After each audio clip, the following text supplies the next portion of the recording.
గోదావరి జిల్లాల ఉపాధ్యాయుల ఎమ్మెల్సీ ఉప ఎన్నిక ముగిసింది. బ్యాలెట్ బాక్సులు కౌంటింగ్ కేంద్రానికి చేరుకున్నాయి. ఈ నెల 9న కౌంటింగ్ జరగనుంది. అయితే విజయం ఎవరన్న దానిపై ఎవరికి వారు లెక్కలేసుకుంటున్నారు. ఉభయ గోదావరి జిల్లాల టీచర్ ఎమ్మెల్సీ ఉప ఎన్నికల్లో 93% పోలింగ్ నమోదైంది. షేక్ సాబ్జీ మరణంతో బై ఎలక్షన్ జరిగింది.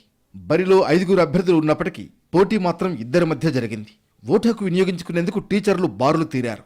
యూనియన్ల వారీగా విడిపోయి ఎవరికి నచ్చిన అభ్యర్థికి వారు మద్దతిచ్చారు. 6 కొత్త జిల్లాల పరిధిలో ఓటర్లు ఎమ్మెల్సీ ఎవరు అనేది డిసైడ్ చేస్తున్నారు.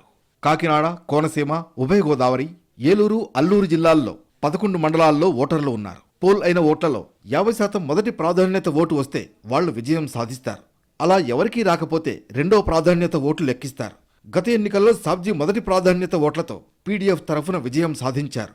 ఈసారి కూడా ఎన్నికలు ప్రతిష్టాత్మకంగా జరిగాయి. పోలింగ్ అనంతరం బ్యాలెట్ బాక్సులను కాకినాడ జేఎన్టీయూకు తరలించారు.